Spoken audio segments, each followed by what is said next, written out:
بسم الله الرحمن الرحيم إن الحمد لله نحمده ونستعينه ونستغفره ونعوذ بالله من شرور أنفسنا وسيئات أعمالنا من يهده الله فلا مضل له ومن يضلل فلا هادي له وأشهد أن لا إله إلا الله وحده لا شريك له وأشهد أن محمدا عبده ورسوله صلى الله عليه وعلى آله وصحابته أجمعين ومن تبعهم بإحسان إلى يوم الدين. Pendengar radio dakwah salafiyah rahimani wa rahimakumullah. Pada kesempatan ini insyaallah taala kita akan mengkaji kitab tauhid, masuk pada bab yang berikutnya, bab qaulillah taala, bab tentang firman Allah Subhanahu wa taala, alam tara ilal ladzina yaz'umuna annahum amanu bima unzila ilayka wa ma unzila min qablik yuriduna an yatahakamu ila at-taghut wa qad umiru an yakfuru bih. Tidakkah kamu lihat orang-orang yang menyangka bahwa mereka telah beriman kepada apa yang diturunkan kepadamu dan diturunkan kepada sebelummu, yakni kepada wahyu Allah Subhanahu wa taala. Yuriduna an yatahakamu ila at-taghut. Mereka ingin berhukum kepada taghut, menjadikan taghut sebagai pemutus hukum mereka. Wa qad umiru ayyakfuru bih. Padahal mereka telah diperintahkan untuk mengingkari taghut tersebut. Baik. Jadi bab ini berkenaan dengan orang-orang yang berpaling dari hukum Allah dan Rasulnya dan lebih memilih hukum taghut. Orang-orang yang berpaling dari hukum Allah dan Rasulnya, meninggalkan syariah Islam dan lebih memilih hukum taghut. Baik. Dan taghut yang dimaksud di sini adalah dukun, sebagaimana yang akan disebutkan pada asbabun nuzulnya. Namun lafaz ini mencakup semua yang berhukum dengan selain hukum Allah Subhanahu wa taala. Meskipun sebabnya khusus, namun lafaz mencakup semua orang yang berhukum dengan selain hukum Allah Subhanahu wa taala, itu adalah taghut. Dan asal makna taghut dijelaskan oleh al-Imam Ibnu Qayyim rahimahullahu taala, kullu ma tajawaza bihi al-'abdu haddahu min ma'budin aw matbu'in aw muta'in. Setiap orang yang telah melebihi batas atau melampaui batas, apakah dia berupa sesembahan atau berupa orang yang diikuti, diteladani, ataupun yang ditaati. Maka di sini adalah yang ditaati, taghut, yang berhukum dengan selain hukum Allah Subhanahu wa taala kemudian ditaati oleh manusia. Baik. Bab ini masih berhubungan dengan bab yang sebelumnya, yaitu tentang orang-orang yang menjadikan para ulama dan para umara sebagai sesembahan-sesembahan selain Allah Subhanahu wa taala. Yakni mereka mentaati para ulama dan pemimpin tersebut dalam perkara maksiat kepada Allah Subhanahu wa taala. Pada pertemuan yang sebelumnya telah kita jelaskan rincian yang disebutkan oleh para ulama, bahwasanya yang seperti ini ada yang sampai pada derajat kekafiran, ada pula yang tidak sampai kepada derajat kekafiran namun termasuk dosa besar.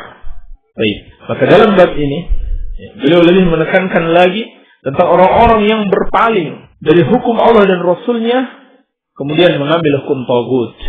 Kalau kepada ulama dan umara saja yang memang asalnya diperintahkan di dalam Islam untuk mentaati.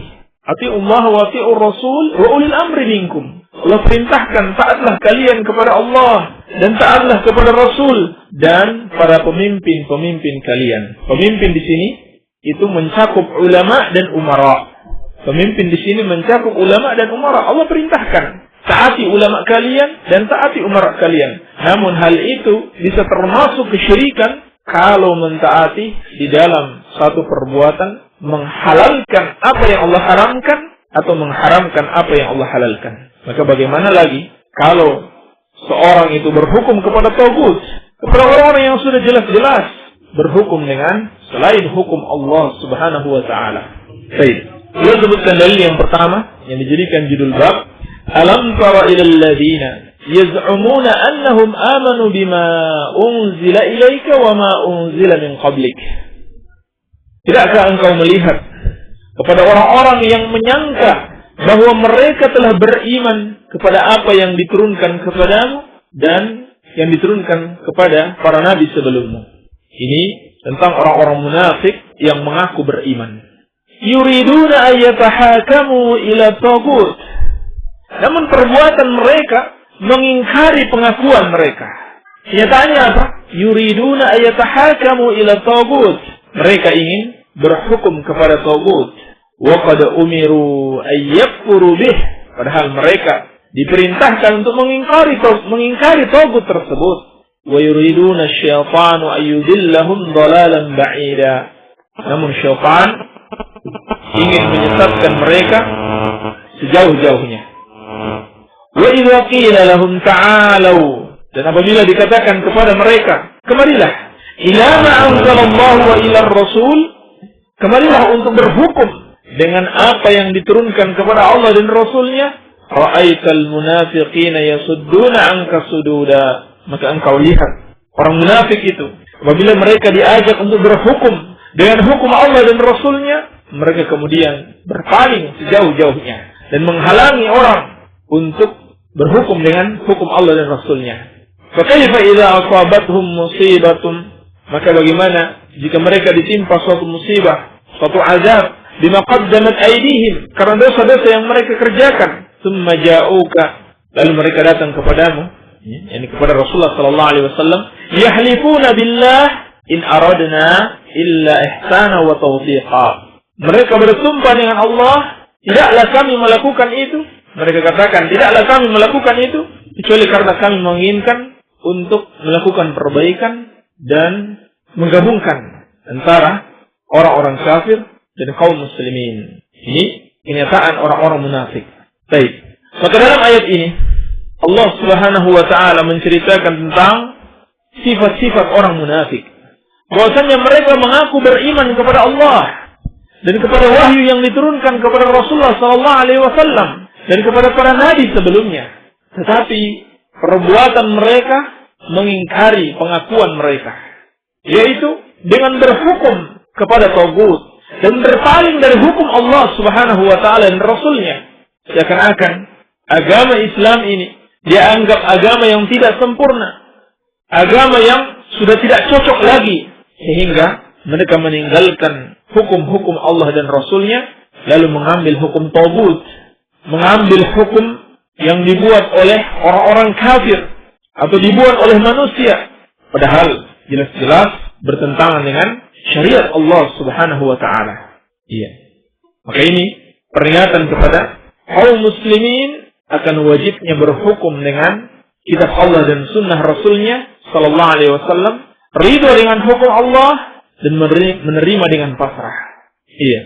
Dan barang siapa yang berhukum selain dengan syariah Islamiyah, maka dia bukan seorang mukmin. Walaupun dia mengaku in aradna illa al-islah wa tawfiqa, seperti yang dikatakan oleh orang-orang munafik, kami menginginkan kebaikan bagi masyarakat, kami menginginkan kehidupan yang aman dan tentram bagi masyarakat, sehingga kami merumuskan hukum-hukum ini, merumuskan aturan-aturan ini, padahal jelas sekali aturan-aturan tersebut bertentangan dengan syariat Islamiyah, dengan syariat Islam, dengan aturan-aturan Allah Subhanahu wa taala.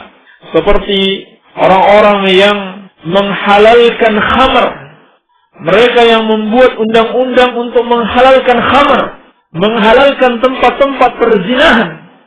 Demi apa kata mereka? Untuk islah, untuk perbaikan, untuk kemajuan ekonomi masyarakat, untuk meningkatkan penghasilan masyarakat, dan seterusnya. Ini seperti yang dikatakan orang-orang munafik, persis sekali. Mereka yang berpaling dari Al-Quran wa Sunnah, lalu membuat hukum-hukum yang bertentangan dengan Al-Quran dan Sunnah, dengan alasan untuk kebaikan masyarakat, untuk islah dan seterusnya. Persis seperti yang dilakukan oleh orang-orang munafik.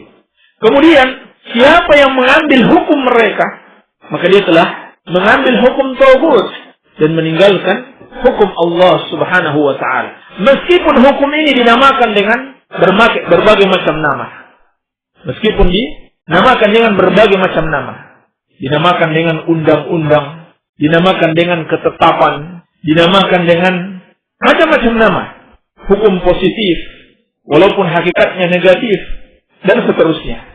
Maka Ini adalah hukum tagut apabila dia menyelisihi hukum Allah dan Rasulnya. Maka dalam ayat ini ada kewajiban untuk kufur kepada tagut dan beriman kepada Allah Subhanahu wa taala. Wa may yu'min billah wa may yakfur bit-taguti wa yu'min billah faqad istamsaka bil urwatil wuthqa. Barang siapa yang kafir kepada tagut dan dia beriman kepada Allah, maka dia telah berpegang dengan al-urwatul wuthqa, dengan tali yang amat kokoh, yaitu kalimat la ilaha illallah. Iya. Maka di dalam ayat ini juga menjelaskan barang siapa yang dipanggil untuk berhukum dengan hukum Allah lalu dia berpaling darinya, maka dia munafik. Karena dia telah bersifat dengan sifat-sifatnya orang munafik. Iya. Dan di dalam ayat ini juga terdapat peringatan dari makar syaitan, tipuan syaitan. Karena tipuan syaitanlah yang membuat mereka berpaling dari hukum Allah Subhanahu wa taala menuju kepada hukum tagut. Ayat ini juga menjelaskan bahwasannya alasan-alasan atau maksud dan tujuan yang baik itu bukanlah suatu uzur untuk seorang berhukum dengan selain syariat Allah Subhanahu wa taala. Seperti orang-orang munafik, mereka katakan kita untuk melakukan islah, untuk melakukan perbaikan, tetapi uzur tersebut tidak diterima kalau mereka berpaling dari syariat Allah Subhanahu wa taala. Baik. Dalil yang berikutnya, wa qauluhu ta'ala, wa idza qila lahum la tufsidu fil ardi qalu innama nahnu muslihun. Dan apabila dikatakan kepada mereka, yaitu kepada orang-orang munafik, janganlah kalian berbuat kerusakan di muka bumi ini, maka mereka akan mengatakan, sesungguhnya kami sedang membuat perbaikan. Persis seperti yang diucapkan oleh para pemuja demokrasi, oleh para pengusung demokrasi.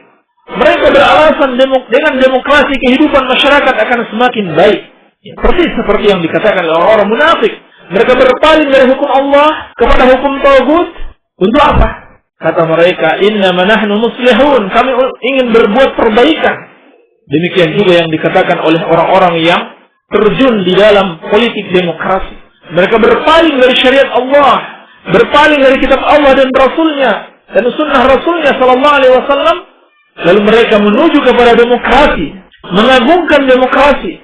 Alasan mereka apa? Innama nahnu muslihun, kami ingin melihat masyarakat itu menjadi baik. Dan tidak ada yang bisa menjadikan baik masyarakat kecuali kembali kepada syariat Islam, kecuali kembali kepada syariat Allah Subhanahu wa taala. Sampai kapanpun, wallahi, kita tidak akan pernah melihat masyarakat ini menjadi baik selama kita tidak kembali kepada kitab Allah dan Rasulnya sallallahu alaihi wasallam. Karena barang siapa yang berpegang teguh dengan syariat Allah dan Rasulnya, Allah akan menolong mereka. Sedangkan yang berpaling dari syariat Allah dan berpegang teguh dengan hukum yang dibuat oleh manusia, mereka akan ditimpa kehinaan dan tidak akan pernah mendapatkan solusi yang tepat untuk seluruh permasalahan-permasalahan mereka. Justru menambah masalah. Seperti yang kita saksikan hari ini. Berbagai penyimpangan, berbagai kekerasan dan kerusuhan dikarenakan membebek buta kepada politik atau sistem kehidupan masyarakat barat atau masyarakat yang kafir kepada Allah Subhanahu wa taala. Padahal telah dimaklumi bersama mereka adalah masyarakat yang zalim, yang mereka menerapkan demokrasi itu. Di antara prinsip demokrasi seperti kebebasan itu hanya bagi mereka saja, bagi sama-sama kafir. Kalau seorang muslim yang mau melaksanakan agamanya dengan konsekuen, mereka tidak terapkan kebebasan kepada seorang muslim ini. Sudah dimaklumi di negara-negara Eropa, di negara-negara kafir tersebut, kalau melihat wanita menggunakan jilbab, apalagi sampai menggunakan cadar, mereka kecam. Bahkan mereka keluarkan undang-undang larangan kepada wanita muslimah untuk datang di tempat-tempat publik, di tempat-tempat umum dengan menggunakan jilbab atau dengan menggunakan cadar. Padahal demokrasi yang kita agung-agungkan itu berasal dari mereka. Dan mereka sendiri tidak menerapkan hal tersebut. Maka tidak akan pernah baik umat ini sebelum kembali kepada syariat Allah Subhanahu wa taala dan Rasulnya sallallahu alaihi wasallam. Iya. Dan Nabi SAW telah memperingatkan, "Idza tabaya'tum bil 'aina wa akhadtum aznab al-baqari wa raditum biz-zar'i, sallallahu 'alaikum az-zul, la yanzi'uhu ankum hatta tarji'u ila dinikum." Dalam hadis yang diriwayatkan oleh Imam Ahmad rahimahullahu taala, kalau kalian telah melakukan jual beli dengan cara ainah, itu satu bentuk riba, dan kalian ridho dengan pertanian, serta kalian memegang ekor-ekor sapi, ini kinayah tentang kecintaan kepada dunia. Melakukan jual beli dengan cara riba dan cinta berlebihan kepada dunia sehingga melupakan syariat Allah dan Rasulnya. Dan riba ini adalah syariatnya Yahudi. Maka kata Nabi SAW, kalau kalian melakukan itu, Allah akan menimpakan kehinaan kepada kalian. Iya. Demikian pula, kalau kalian meninggalkan jihad, Allah akan timpakan kehinaan kepada kalian. Wa taraktumul jihad, sallallahu alaikumuz zul, la yanzi'uhu hatta tarji'u ila dinikum. Allah tidak akan mengangkat kehinaan itu sampai kalian kembali kepada agama kalian. Artinya ini solusi. Kembali kepada agama, kembali kepada Islam, kembali kepada Al-Quran dan Sunnah Rasulullah SAW. Bukan kembali kepada demokrasi, atau kapitalisme, atau komunisme, dan isme-isme lainnya yang bertentangan dengan syariat Islam. Baik. Dan yang berikutnya, wa qauluhu ta'ala, wa la tufsidu fil ardi ba'da islahiha. Dan janganlah kalian berbuat kerusakan di muka bumi setelah perbaikannya. Surat Al-A'raf ayat ke-56. Baik. Ayat ini sama dengan ayat yang sebelumnya, larangan untuk berbuat kerusakan di muka bumi. Kerusakan di muka bumi itu, atau membuat kerusakan di muka bumi, mencakup dua bentuk kerusakan. Yang pertama, kerusakan hissi, madi, kerusakan yang sifatnya materi, berupa penghancuran rumah-rumah, pembunuhan, dan sebagainya. Jangan kalian berbuat kerusakan di muka bumi ini.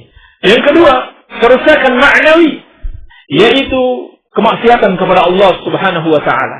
Apakah itu kesyirikan, kebid'ahan, maupun perbuatan-perbuatan dosa, baik dosa besar maupun dosa kecil. Ini bisa menyebabkan kerusakan di muka bumi. Sebab berbagai macam musibah yang menimpa manusia itu karena maksiat yang mereka kerjakan. Seperti firman Allah Subhanahu wa ta'ala, "Zahara al-fasadu fil barri wal bahri bima kasabat aydin nas liyuziqahum ba'dal ladzi 'amilu la'allahum yarji'un." Telah nampak kerusakan di darat maupun di lautan disebabkan karena tangan-tangan manusia. Artinya karena dosa-dosa mereka.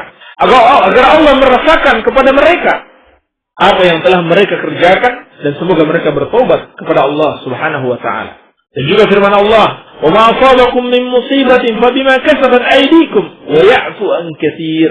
Apapun musibah yang menimpamu itu karena ulah dosamu sendiri. Itu pun wa ya'fu an katsir. Allah telah mengampuni sebagian besarnya. Sehingga kata para ulama, kalau Allah Subhanahu wa ta'ala tidak mengampuni dosa-dosa kita dan mengazab kita karena dosa-dosa kita, seluruh dosa kita tidak diampuni sebagiannya, maka tidak ada satupun yang tersisa di muka bumi ini. Tidak ada satupun yang tersisa di muka bumi ini. Juga firman Allah Subhanahu wa ta'ala, "Walau anna ahlal qura amanu wattaqaw la fatahna 'alaihim barakatin minas sama'i wal ard, walakin kazzabu fa akhadnahum bima kanu yaksibun." Andaikan penduduk suatu negeri itu beriman dan bertakwa kepada Allah, maka kami akan bukakan kepada mereka pintu-pintu keberkahan. Subhanallah, Allah telah menjelaskan kalau mau masyarakat itu tentram, aman, damai, rezeki mereka tercukupi, kebutuhan mereka tercukupi, maka kuncinya sederhana saja. Walau anna ahlal qura amanu wattaqaw la fatahna 'alaihim barakatin minas sama'i wal ard.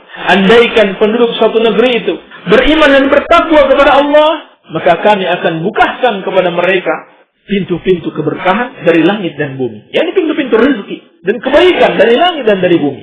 Walakin kazzabu fa akhadnahum bima kanu yaksibun. Tetapi mereka mengingkari, mereka pergi kepada hukum tagut, mereka berpaling dari hukum-hukum Allah dan Rasulnya, maka kami azab mereka disebabkan dosa-dosa yang mereka kerjakan.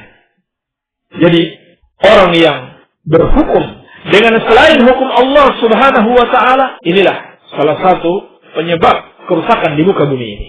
Kerusakan maknawi. Dan semua perbuatan maksiat adalah penyebab kerusakan di muka bumi ini. Penyebab turunnya azab Allah Subhanahu wa taala. Namun dalam ayat-ayat ini menjelaskan bahwasannya at-tahakum ila ghairi ma anzalallah min akbari asbabil fasad.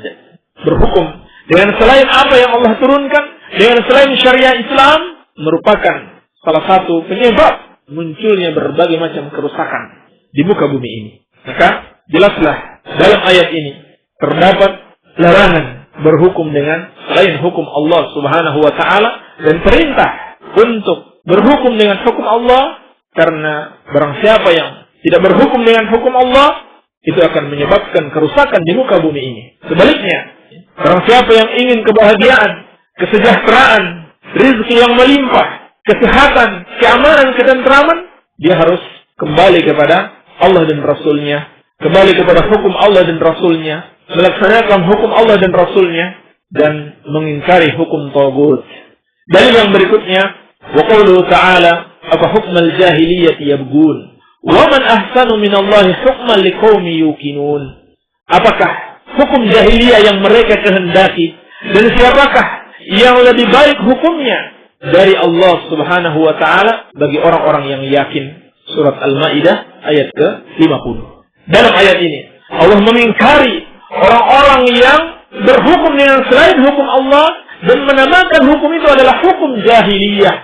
Jadi yang namanya demokrasi, hukum peninggalan Belanda yang bertentangan dengan syariat Islam, itu adalah hukum jahiliyah, bukan hukum Islam. Maka Allah mengingkari, apa hukum al-jahiliyah yabghun? Apakah hukum jahiliyah yang mereka kehendaki? Padahal jelas, wa man ahsanu minallahi hukman liqaumin yuqinun. Tidak ada yang lebih baik hukumnya selain hukum Allah Subhanahu wa taala. Tidak ada yang lebih baik hukumnya daripada hukum Allah Subhanahu wa taala bagi orang-orang yang yakin, bagi orang-orang yang beriman. Artinya belum benar keimanan seseorang sampai dia berhukum dengan hukum Allah dan mengingkari hukum jahiliyah, yaitu selain hukum Allah Subhanahu wa taala. Maka jelaslah di dalam ayat ini terdapat perintah untuk berhukum dengan syariat Allah Subhanahu wa taala. Dan barang siapa yang menyelisihi syariat Allah, berpaling dari syariat Islam, maka dia telah berhukum dengan hukum jahiliyah. Ayat ini juga menjelaskan bahwasannya hukum Allah, hukum Islam itu yang terbaik. Tidak ada yang lebih baik daripada hukum Allah dan Rasulnya. Ayat ini juga menjelaskan bahwasannya tahkimul qawanin al-wada'iyah, berhukum dengan hukum buatan manusia, dan nuzum dan aturan-aturan al-gharbiyah yang berasal dari orang-orang kafir Eropa adalah kufrun, yang termasuk bentuk kekufuran. Dikatakan oleh Syekh Shalih Al-Fauzan hafizahullah taala. Baik. Dalil yang berikutnya, an Abdullah bin Amr radhiyallahu taala anhuma anna Rasulullah sallallahu alaihi wasallam qala. Dari sahabat yang mulia Abdullah bin Amr bin As, semoga Allah meridai keduanya, bahwasanya Rasulullah sallallahu alaihi wasallam bersabda, "La yu'minu ahadukum hatta yakuna hawahu tab'an lima ji'tu bihi." Tidak beriman seorang dari kalian sampai hawa nafsunya itu tunduk dengan apa yang aku bawa, yaitu dengan syariat Islam yang dibawa oleh Rasulullah sallallahu alaihi wasallam. Tidak beriman salah seorang dari kalian sampai hawa nafsunya tunduk dengan apa yang aku bawa, ini syariat Islam. Al-Nawawi, berkata Imam An-Nawawi, haditsun sahihun, hadis yang sahih, rawainahu fi kitab al-hujjah bi isnadin sahih. Telah kami riwayatkan di dalam kitab al-hujjah dengan sanad yang sahih. Namun sebagian ulama mendhaifkan hadis ini, di antaranya al-Imam Ibnu Rajab Al-Hambali rahimahullahu taala dalam kitabnya Jami' al-Ulum wal Hikam, juga oleh Syekh Al-Albani rahimahullahu taala. Tapi maknanya sahih, ya. Seperti dikatakan oleh Syekh Al-Utsaimin rahimahullahu taala, hadis ini walaupun didhaifkan oleh sebagian ulama, namun maknanya sahih karena bersesuaian dengan dalil-dalil yang sahih baik dari Al-Qur'an wa sunnah Rasulullah sallallahu alaihi wasallam. Bahwasannya orang yang benar-benar beriman itu dia tidak menuruti hawa nafsunya, tetapi hawa nafsunya tunduk dengan syariat Allah Subhanahu wa taala dan Rasulnya. Walaupun hawa nafsunya bertentangan dengan syariat tersebut, maka harus dia tundukkan hawa nafsunya. Dia salahkan hawa nafsunya, dia salahkan akalnya yang pendek, lalu dia mengikuti syariat Rasulullah sallallahu alaihi wasallam. Iya. Jadi Jangan sampai seorang memperturutkan hawa nafsunya, melihat satu hukum Islam ini kok bertentangan dengan akal, ini kok bertentangan dengan hawa nafsu. Lalu dia mengikuti hawa nafsunya, atau lebih memperturutkan akalnya yang pendek. Tetapi hendaklah dia menundukkan hawa nafsunya dan menyalahkan akalnya. Tunduk kepada aturan Allah dan Rasulnya. Ini hakikat keimanan. Sampai kata Nabi SAW tidak beriman kalau kalian tidak menundukkan hawa nafsu kalian, mengikuti apa yang aku bawa. Baik. Dari yang berikutnya, waqala Sya'bi rahimahullahu ta'ala. Berkata Imam Sya'bi, beliau adalah Amir bin Syurahail Asy-Sya'bi, Abu Amir Al-Kufi, thiqatun hafidun faqih min at-tabi'in, meninggal pada tahun 103 Hijriah, rahimahullahu ta'ala. Beliau mengatakan tentang ayat yang pertama, ayat yang dijadikan judul bab, kana baina rajulin minal munafiqin wa rajulin minal yahudi khusumah. Bahwasanya antara seorang dari kalangan orang-orang munafik, seorang lagi dari kalangan Yahudi, terjadi persengketaan, perselisihan. Seorang Yahudi, maka orang Yahudi mengatakan, natahakamu ila Muhammad. Mari kita berhukum kepada Muhammad. Minta keadilan kepada Muhammad. Minta untuk diputuskan perkara mereka, persengketaan mereka. Arafa annahu la ya'khudhur rishwah. Karena mereka tahu, Yahudi ini tahu, bahwasannya Nabi Muhammad SAW tidak suka menerima sogokan. Wa qala al-munafiq, tapi orang munafik ini malah berkata, ini orang Yahudi jelas-jelas kafir, tapi munafik ini mengaku beriman. Dia malah berkata, natahakamu ilal yahud. Tidak, kita berhukum saja kepada orang Yahudi. Li'ilmihi annahum ya'khuduna rishwah, karena dia tahu orang-orang Yahudi itu menerima sogokan. Fattafaqa ala an ya'tiya kahinan min fi Juhaynah fayatahakama ilaihi. Maka mereka pun sepakat untuk mendatangi seorang dukun, seorang togut di Juhaynah. Lalu mereka berdua berhukum kepadanya. Maka turunlah ayat yang dijadikan judul bab di dalam kitab ini. Alam tara ilal ladina yaz'umuna annahum yu'minuna bima unzila ilaika annahum amanu bima unzila ilaika wa unzila min qablik yuriduna an yatahakamu ila taghut wa qad umiru an yakfuru bih. Alam tara ila alladziina yaz'umuna annahum amanu bima unzila ilaika wa unzila min qablik. Tidakkah engkau lihat orang-orang yang mengira diri mereka beriman, yaitu orang-orang munafik. Mereka beriman menurut pengakuan mereka terhadap apa yang diturunkan kepadamu dan kepada orang-orang sebelummu, ini kepada Nabi sebelummu. Yuriduna yatahakamu ila taghut. Ternyata mereka ingin berhukum kepada taghut. Wa qad umiru ay yakfuru bihi. Padahal mereka diperintahkan untuk kafir kepada taghut ini. Baik. Jadi asar ini bercerita tentang sababun nuzul, sebab turunnya ayat ini yang menjelaskan tentang sifat orang-orang munafik.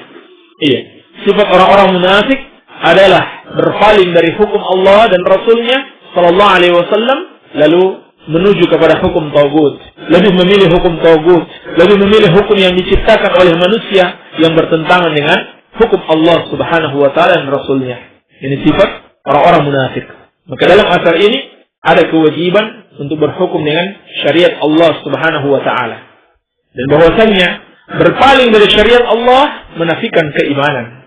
Dan dalam ayat ini menjelaskan tentang hakikat orang-orang munafik. Ternyata mereka itu lebih buruk dari orang-orang Yahudi. Orang-orang munafik lebih buruk daripada orang-orang Yahudi. Sama-sama kafir, namun munafik lebih buruk daripada orang Yahudi. Karena dia pura-pura masuk Islam, menipu kaum muslimin dan merusak kaum muslimin dari dalam. Asar ini juga menjelaskan bahwa yang namanya sogok menyogok itu adalah hukum Yahudi. Karena orang Yahudi ini sendiri tahu. Dan dia tidak mau berhukum kepada sesama orang Yahudi. Karena dia tahu mereka itu, hukum mereka adalah sogok menyogok. Maka siapa yang mengambil sogokan atau menerima sogokan, meskipun dinamakan dengan uang pulsa, atau uang rokok, atau ongkos capek, atau uang terima kasih, uang lelah, atau uang transport, sama saja. Tidak boleh seorang pegawai muslim itu yang ditugaskan untuk melayani masyarakat dan dia sudah diberikan gaji oleh pemerintah untuk menerima sedikit pun dari masyarakat. Tidak boleh sama sekali. Walaupun dinamakan dengan macam-macam istilah, uang pulsa, uang lelah, uang terima kasih, uang rokok, uang kue, uang capek, dan seterusnya. Itu termasuk rishwah. Ar-rashi wal murtashi finnar, kata Nabi sallallahu alaihi wasallam. Orang yang menyogok dan yang disogok tempatnya di neraka. Seorang pegawai muslim yang ditugaskan oleh suatu perusahaan atau suatu pemerintahan tidak boleh sedikit pun dia menerima upah dari masyarakat. Tidak boleh. Ini hakikat sogok. Tidak ada bedanya. Selama dia telah menerima atau telah ditetapkan peraturannya bahwa dia mendapatkan gaji dari perusahaan atau pemerintah tersebut, itu sudah cukup baginya. Dan inilah yang banyak merusak satu negara atau satu perusahaan karena ada praktek sogok menyogok ini. Dan dalam acara ini dijelaskan bahwa ini adalah hukum Yahudi. Ini adalah hukum Yahudi. Hukum bisa berubah dengan disogok. Maka barang siapa yang berpaling kepada hukum tersebut dan meninggalkan hukum Allah, berarti dia telah berhukum kepada tagut. Baik. Dalil yang berikutnya, yang terakhir, waqila nazalat fi rajulain. Juga dikatakan ayat ini turun tentang dua orang. Ikhtasama, mereka berselisih. Faqala ahaduhuma, maka seorang mengatakan, natarafa'u ila Nabi sallallahu alaihi wasallam. Ayo kita angkat perselisihan ini kepada Nabi sallallahu alaihi wasallam agar mendapatkan keadilan. Wa qala al-akhar ila Ka'ab al-Ashraf. Satu lagi mengatakan, tidak, kita datangi saja Ka'ab al-Ashraf. Summa tarafa'a ila Umar. Karena mereka berselisih, artinya akhirnya mereka sepakat kalau begitu kepada Umar saja. Qala lahu ahaduhum al-qissah. Maka salah seorang keduanya menyebutkan kisah mereka. Satu ingin kepada Nabi, satu kepada selain Nabi sallallahu alaihi wasallam. Faqala alladhi lam yarda bi Rasulillah sallallahu alaihi wasallam. Maka Umar bertanya kepada orang yang tidak ridho dengan keputusan Nabi sallallahu alaihi wasallam, "Akadzalik? Apakah seperti itu?" Qala na'am. Dia katakan iya. Wa darabahu bis-sayfi faqatalahu. Lalu Umar membunuhnya dengan pedangnya. Umar membunuhnya dengan pedangnya. Baik. Ini asar yang disebutkan tentang sababun nuzul ayat yang dijadikan judul bab oleh al-muallifu rahimahullahu ta'ala. Dan Ka'ab bin Ashraf yang dimaksudkan di dalam asar ini adalah seorang Yahudi, dan seorang Yahudi yang sangat keras permusuhannya kepada Nabi sallallahu alaihi wasallam. Namun asar ini didoifkan oleh banyak para ulama, ya termasuk Syekh Muhammad bin Abdul Wahab. Di sini beliau menyebutkan dengan sighah tamrid waqila, menunjukkan beliau mengisyaratkan bahwa asar ini dhaif. Baik, kesimpulannya bab ini menjelaskan tentang orang-orang yang meninggalkan hukum Allah dan Rasulnya lalu mengambil hukum tagut, hukum jahiliyah yang bertentangan dengan hukum Allah dan Rasulnya. Maka ini adalah perbuatan kaum munafikin, perbuatan orang-orang kafir, sehingga hal ini bisa menyebabkan kekafiran. Dan telah kita rinci sebelumnya, kalau seorang yang berhukum dengan selain syariat Allah, itu menganggap syariat tersebut seperti syariat Allah, atau boleh diterapkan, halal diterapkan, padahal dia tahu keharamannya, atau dia bahkan lebih baik dari syariat Allah, maka dia kafir, kufur besar, kufur akbar, keluar dari Islam. Adapun yang berhukum dengan syariat tersebut karena untuk berbuat zalim kepada orang yang dihukumi, atau karena hawa nafsunya, seperti karena sogok, suapan, bukan karena dia meyakini hukum itu lebih baik daripada hukum Allah, atau setara dengan hukum Allah, atau boleh diterapkan meskipun bertentangan dengan hukum Allah, maka ini tidak sampai pada derajat kekufuran. Tidak sampai pada derajat kekufuran, namun dosa besar yang bisa mengantarkan kepada kekufuran. Oleh karena itu kami juga memperingatkan kesalahan besar apabila seorang dengan serampangan langsung mengkafirkan para penguasa yang berhukum dengan selain syariat Allah Subhanahu wa taala. Ini tidak dibenarkan, tapi harus dirinci. Kalaupun telah terbukti bahwa itu adalah kekafiran, maka juga ada syarat-syarat takfir yang harus terpenuhi, syurutut takfir dan intifa'ul mawani', ya terangkatnya penghalang-penghalang. Jadi tidak mudah mengkafirkan seorang muslim, itu tidak mudah. Iya. Akan tetapi di sini kita bukan menjelaskan fulan dan fulan, tetapi kita menjelaskan hukum. Siapa yang tidak berhukum dengan syariat Allah, maka dia kafir. Apakah itu kufur akbar atau kufur asghar, seperti yang telah kita jelaskan. Kita tidak menghakimi orang per orang. Adapun orang per orang itu butuh terpenuhinya syarat-syarat pengkafiran dan terangkatnya penghalang-penghalang yang insyaallah ta'ala akan kita bahas pada kesempatan yang lain. Hanya saja kita peringatkan termasuk penyimpangan satu golongan, yaitu golongan Khawarij, mereka mengkafirkan penguasa kaum muslimin secara serampangan tanpa mengikuti kaidah-kaidah yang telah dijelaskan oleh ulama ahlu sunnah wal jamaah. Barangkali ini yang bisa kita jelaskan, semoga ada manfaatnya. Wabillahi taufiq walhamdulillahi rabbil alamin.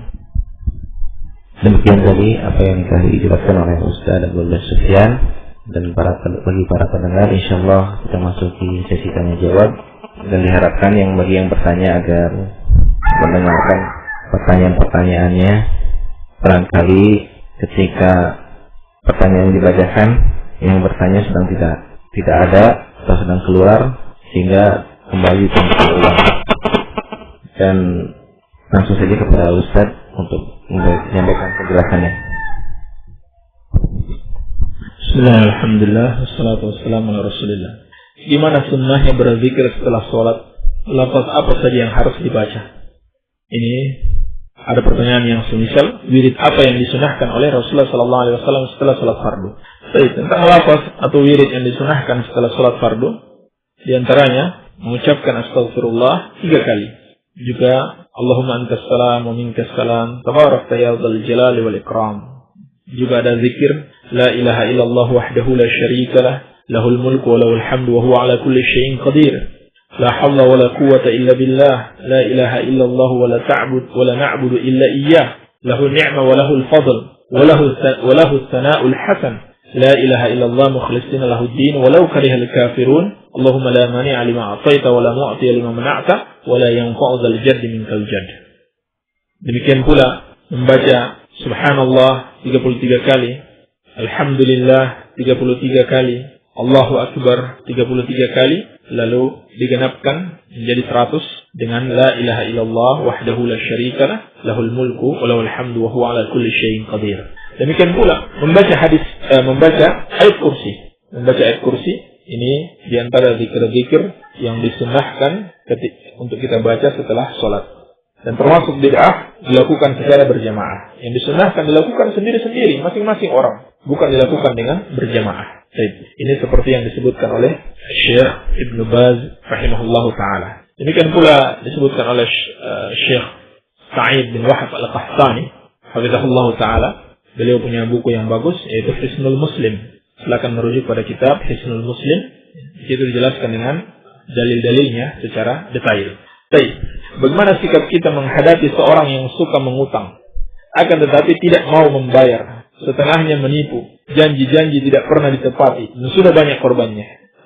Pertama tentunya kita nasihati baik-baik, ingatkan untuk bertakwa kepada Allah, dan peringatkan dengan azab Allah Subhanahu wa taala. Dan Nabi sallallahu alaihi wasallam bersabda, "Matlul ghani zulmun."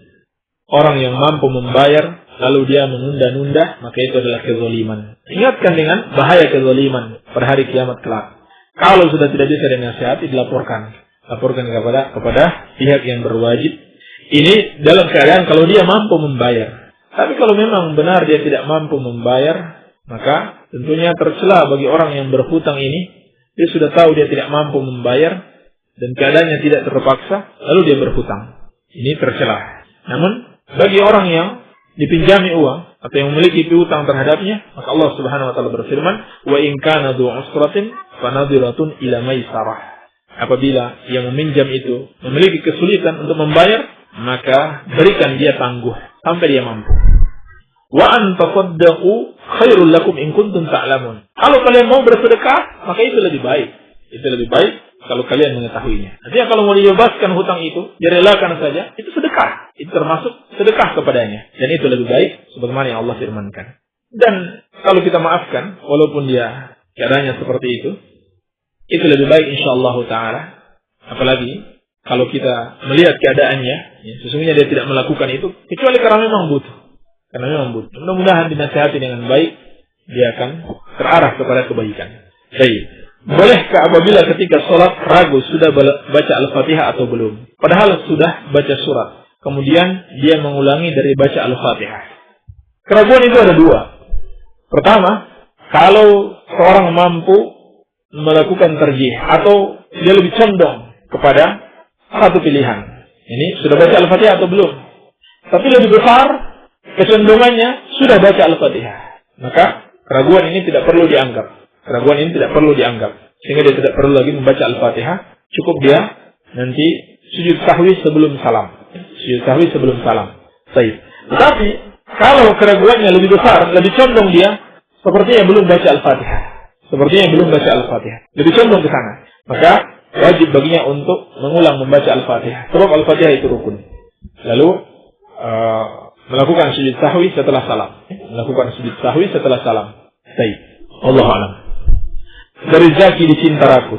Ustaz, di masjid di daerah saya di belakang pengimaman ada beberapa kuburan. Bagaimana hukumnya? Apakah masih boleh saya sholat di situ? Ya, tidak boleh. Hukumnya haram dan tidak boleh sholat di situ. Karena Nabi SAW bersabda, "La'natullahi 'alal yahudi wan nasara ittakhadhu qubur anbiya'ihim masajidah." Allah melaknat orang-orang Yahudi dan Nasara yang menjadikan kuburan-kuburan sebagai masjid. Juga sabda Nabi SAW, "Inna min syirarin nas man tudrikuhum as-sa'ah wa hum ahya walladzina yattakhiduna al-qubura masajida." Sesungguhnya di antara manusia yang paling jelek, yang paling buruk adalah mereka yang masih hidup ketika datangnya hari kiamat dan orang-orang yang menjadikan kuburan-kuburan sebagai masjid. Ini hukumnya haram, mendapatkan laknat Allah Subhanahu wa taala. Jadi tidak boleh sholat di situ. Baik. Bagaimana sholat dalam masjid yang di bawahnya ditanami jimat atau rajah di setiap pojok fondasi? Ini masjid yang dibangun di atas kekafiran dan kefasikan. Ya, tidak boleh sholat di situ. Karena Allah telah melarang kaum muslimin atau Nabi SAW dilarang untuk sholat di masjid dirar. Ya. La takum fihi abadan. Kata Allah Subhanahu wa taala, jangan kamu sholat di dalamnya selama-lamanya. La masjidun ussisa 'ala taqwa min awwal yaum ahaqqu an taquma fihi. Masjid yang dibangun di atas ketakwaan dari hari yang pertama, itulah yang lebih berhak engkau sholat di dalamnya. Di masjid itu harus dibangun di atas ketakwaan, bukan di atas kesyirikan dan kekafiran kepada Allah Subhanahu wa taala. Nabi SAW diperintahkan oleh Allah untuk menghancurkan masjid dirar. Nabi membakar masjid tersebut. Masjid dirar, Nabi SAW bakar dengan memerintahkan dua orang sahabatnya. Baik. Lalu kapan makmum membaca Al-Fatihah bareng sama imam atau setelahnya? Disebutkan di sini 3 pendapat. Pertama, dibaca sebelum imam membaca. Yang kedua, dibaca setelah imam membaca.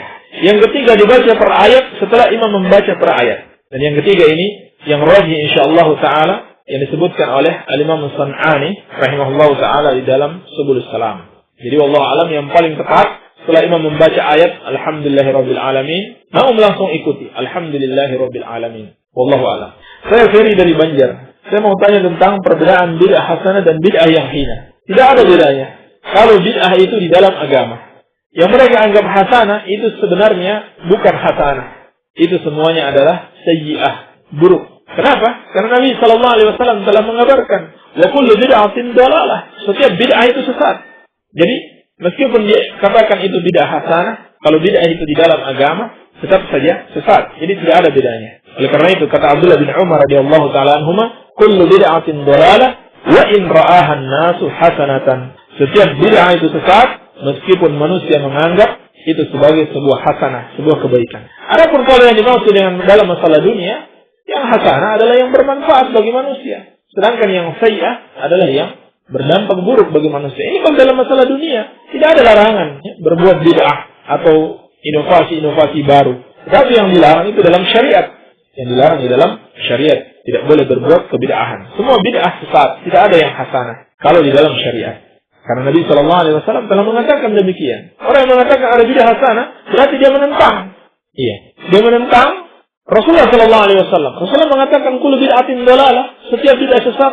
Lalu dia katakan tidak. Ada juga bid'ah yang hasanah. Berarti ini penentangan terhadap Rasulullah SAW. Baik, seorang ustaz Persis pernah berkata, anjing itu halal karena tidak ada dalil dalam Al-Quran yang mengharamkannya. Anjing itu halal karena tidak ada dalil dalam Al-Quran yang mengharamkannya. Baik, bagaimana hukum orang ini dan orang-orang yang mengikutinya? Yang pertama, walaupun tidak ada dalam Al-Quran secara nas, tetapi ada dalam As-Sunnah, di dalam hadis. Ini keberanian di dalam berfatwa dan berbicara di dalam agama Allah tanpa didasari oleh ilmu. Jadi jangan menyangka kita sudah hafal Al-Quran, sudah tahu Al-Quran, sudah bisa kita mengatakan ini halal dan ini haram tanpa melihat kepada hadis-hadis Rasulullah SAW dan keterangan para ulama. Dan yang mengkhawatirkan kalau seorang hanya berpegang kepada Al-Quran dan mengingkari sunnah Rasulullah SAW. Dan hakikatnya ada dalam Al-Quran.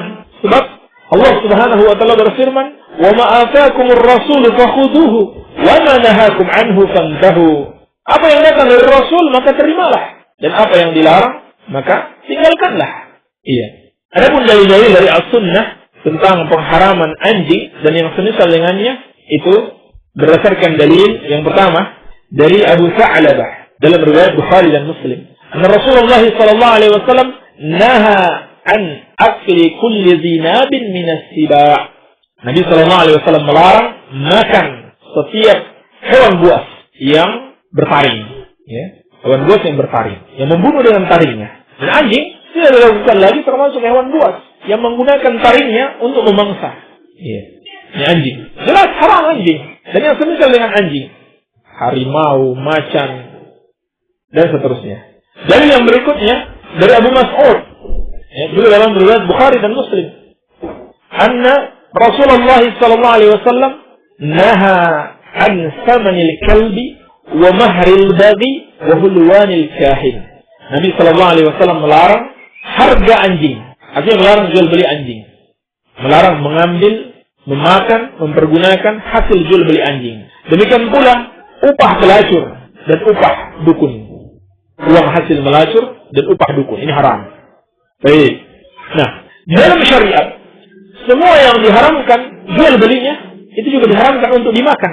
Karena dalam hadis Abu Dawud, Nabi sallallahu alaihi wasallam bersabda, "Inna Allah idza harrama syai'an harrama thamanahu." Sesungguhnya Allah apabila mengharamkan sesuatu, maka Allah mengharamkan jual belinya. Maka jelas sekali dalam hadis yang sebelumnya Allah mengharamkan jual beli anjing. Berarti Allah mengharamkan anjing. Sebab Inna Allah idza harrama syai'an harrama thamanahu. Sesungguhnya Allah, kata Nabi sallallahu alaihi wasallam, apabila mengharamkan sesuatu, maka Allah Subhanahu wa taala juga mengharamkan harganya, jadi jual beli. Maka jelaslah bahwa anjing itu haram karena Allah mengharamkan memperjualbelikan. Dan dijelaskan dalam hadis yang lain, kalau Allah mengharamkan sesuatu, Allah mengharamkan jual beli tentang sesuatu tersebut. Jadi kalau seorang memakan sesuatu yang diharamkan untuk diperjualbelikan, maka dia telah memakan sesuatu yang haram. Dia telah memakan sesuatu yang haram. Faidah, termasuk yang diharamkan juga untuk dimakan adalah kucing. Termasuk diharamkan dimakan adalah kucing. Kenapa? Sebabnya sama. Karena kucing diharamkan untuk diperjualbelikan. Dalam hadis yang diriwayatkan Imam Muslim dari Jabir bin Abdullah radhiyallahu taala anhuma. Beliau ditanya tentang jual beli anjing dan kucing. Faqal zajaran Nabi sallallahu alaihi wasallam an dzalik. Nabi sallallahu alaihi wasallam melarang jual beli anjing dan kucing. Berarti hukum anjing sama dengan kucing, haram dimakan. Karena innallaha idza harrama syai'an harrama thamanahu. Sesungguhnya apabila Allah Subhanahu wa taala mengharamkan sesuatu, yang mengharamkan untuk dimakan, maka Allah juga mengharamkan jual beli kucing tersebut. Iya. Juga dalam riwayat Muslim, anna Nabi sallallahu alaihi wasallam naha an bai'il hir. Nabi sallallahu alaihi wasallam melarang dari jual beli kucing. Baik. Maka jelaslah bahwasanya dalil-dalil dari As-Sunnah walaupun tidak ada dalam Al-Qur'an, ya, menetapkan bahwasanya anjing dan kucing itu diharamkan di dalam syariat Islam, ya, diharamkan untuk dimakan di dalam syariat Islam. Iya. Ini termasuk keberanian di dalam berfatwa dan berbicara tanpa didasari oleh ilmu dan sok tahu atau sok pintar.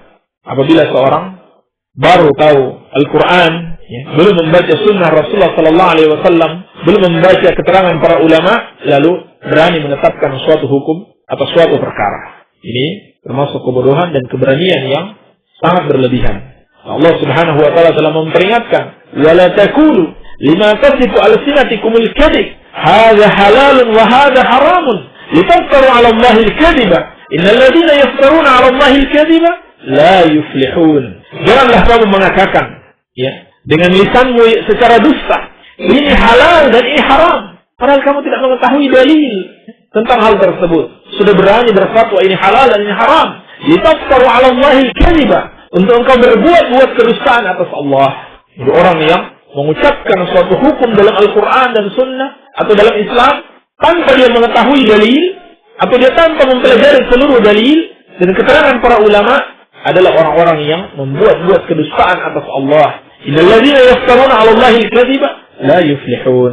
Sesungguhnya orang-orang yang membuat kedustaan atas Allah, mereka tidak akan beruntung. Lalu bagaimana hukumnya orang ini dan orang-orang yang mengikutinya? Hukumnya telah kita jelaskan di dalam 2 judul pada bab ini, pada kitab ini, yaitu bab yang sebelumnya dan bab yang barusan tadi kita jelaskan. Wallahu a'lam.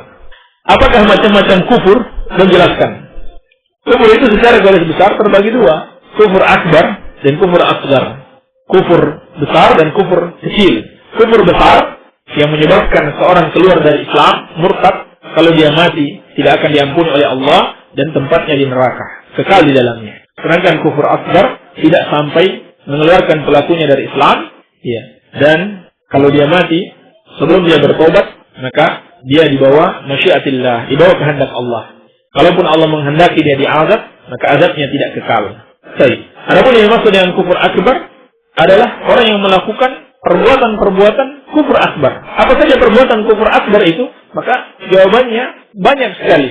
Oleh karena itu kita mengkaji kitab tauhid untuk mengetahui bentuk-bentuk kufur akbar. Di antaranya yang barusan kita jelaskan, kalau seorang meyakini hukum Allah itu atau hukum manusia serupa dengan hukum Allah, atau bahkan dia meyakini hukum manusia lebih baik daripada hukum Allah, maka ini kufur akbar, kufur besar.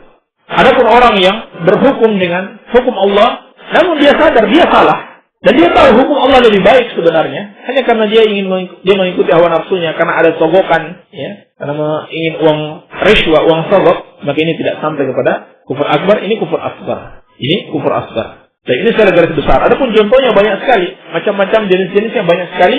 Insyaallah taala akan dibahas dalam kitab tauhid dan sebagiannya telah kita bahas, dan masih akan datang lagi bab-bab yang akan menjelaskan tentang bentuk-bentuk kufur akbar dan kufur asgar. Yang terakhir, bagaimana niat salat witir 3 rakaat tetapi ketika mendapatkan 2 rakaat lupa langsung tahiyat dan salam? Apakah langsung tahiyat dan salam? Apakah harus salat 3 rakaat lagi atau cukup dengan sujud sahwi? Witir itu harus ganjil, harus 3 rakaat. Jadi kalau hanya 2 rakaat kemudian lupa, maka tambahkan 1 rakaat. Tambahkan 1 rakaat, kemudian sujud sahwi. Jadi harus ditambah 1 rakaat. Kalau mau diulang sholat 3 rakaat lagi, itu tidak mengapa. Karena witir itu boleh 1 rakaat, 3 rakaat, 5 rakaat, 7 rakaat. Yang penting ganjil. Yang penting jumlahnya ganjil. Dan itu semua disebutkan dalam riwayat-riwayat yang sahih. Barangkali ini yang bisa kita jawab pada kesempatan kali ini. Lebih dan kurangnya saya mohon maaf. Wabillahi taufiq. Walhamdulillahirabbil alamin. Demikian tadi apa yang saya jelaskan oleh Ustaz Abdullah Sufyan. Mohon maaf apabila ada pertanyaan yang belum sempat dijawab. Mudah-mudahan Allah Subhanahu wa taala izinkan dan memberikan pertolongan kepada kita untuk bisa sesuai dengan apa yang kita rencanakan besok untuk pembahasan pertanyaan-pertanyaan lebih lanjut. Dan ini juga sudah ada banyak pertanyaan yang masuk seperti bertanya tentang ilmu laduni, hukum mengawini wanita yang sedang hamil dan lain sebagainya. Jadi diharapkan yang bagi yang sudah bertanya agar keesokan harinya tidak kemana-mana, terus menyimak pembahasan dari subuh, dikarenakan kemungkinan pertanyaan yang masuk pada hari ini akan dijawab besok. Kita akhiri perjumpaan kita pada hari ini. Subhanaka Allahumma wa bihamdika asyhadu an la ilaha illa anta astaghfiruka wa atubu ilaik. Wassalamualaikum warahmatullahi wabarakatuh.